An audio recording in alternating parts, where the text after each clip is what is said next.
Hello and welcome to our Self-Love Summit Facilitator Intro. Today, you will get to meet Nick, the Shamanic Angel.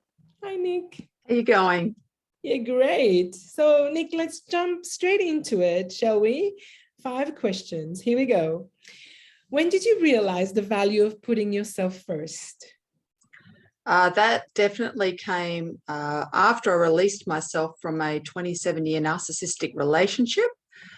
During that time, anyone that's been with a narcissist will understand that me time is not an option and you're always harassed and made a level of guilt comes out of it. So once I'd released myself, I started to do things for myself. I had the freedom to do so.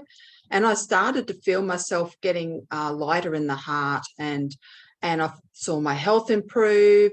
And basically the bottom line is I became happy. So that's, for me, the ultimate goal is happiness and to be healthy. Wonderful. Second question, Nick. What is the lowest and the highest point in your life to date? Lowest would definitely be at that point when I was deciding to release myself from my marriage.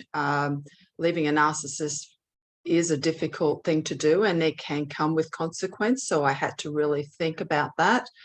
I did get to a point where I was literally in a dark night of the soul.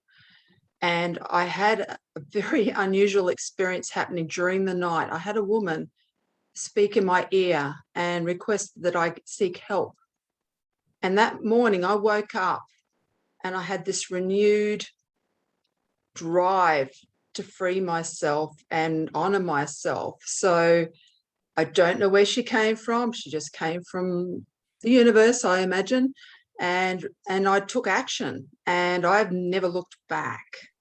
So my highlight would definitely be the birth of my son. He was actually an IVF baby and he's my little miracle. And I just remember that moment when he was placed in my arms, and it was like, for me, it was a true gift and an absolute miracle.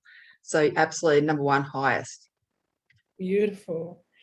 Question number 3, Nick. What experience you've had that was both crazy and transformational at the same time?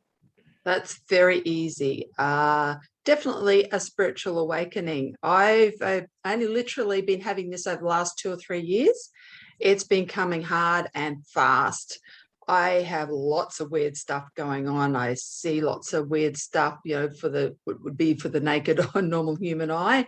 My body is going through all sorts of weird energetic changes and physical changes, all leading, of course, to a higher and more authentic version of myself, which is amazing. But it is a very weird journey to go on. I was a little bit naive when I stepped into this path, thinking it was all rainbows and unicorns. No, it's not. There's healings that have to take place. There is a lot that goes on, but the ultimate goal is to become your authentic self. And it's definitely been worth the journey right up to this point in time. Oh, love it. Question number 4. What is your current favorite show or movie or book, maybe song, and why? I've actually got 2 books. Yes. The first one would definitely be Eat, Pray, Love by Elizabeth Gilbert. I very much related to that journey of having that, failed relationship and then going on a voyage of self-discovery and what I called a soul retrieval. I did my trip through, I started in Uluru, which is the solar plexus chakra of the earth. And then I went to Greece and to Croatia and went across the Balkans, in fact. Total extreme polar opposites. But during that time, I actually had these moments and times of familiar times from the past. Like in Athens, I went to Zeus's temple. I felt this really strong desire I had to go to Zeus's temple. I'd had a past life there. I had I recalled a moment in that. And just, I felt at the end of all those trips, I felt more whole and complete in myself. The other favorite book, I have to say, as an intuitive healer, it's my must have. It's called The Secret Language of the Body. And it's all about the underlying issues of, ailments. And you're getting a lot of throat infections and things like that. And it could be a matter of you're not speaking up enough. It's an absolute Bible of a book. If you want to really dig deep and find the root causes of something, that's the book to get. Oh, love it. I can totally relate. That's wonderful. Question number 5. Nick, what action of self-love you do daily that is non-negotiable, and why this one specifically?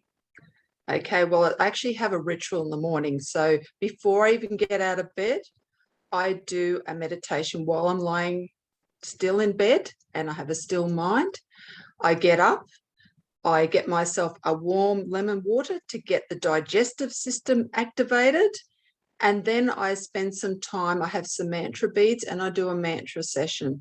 That's my ritual every morning and how I honor myself every morning. So then I can get out into that big wide world, because I work in the corporate world during the day and I'm equipped and ready to start the day. Oh, wow. Sounds powerful. Nick, thank you so much. This brings us to the end of these questions. I'm looking forward to see you at the summit. Me too. Hey, thanks again. Thank you. Thanks, Maya. Bye. Bye. Bye.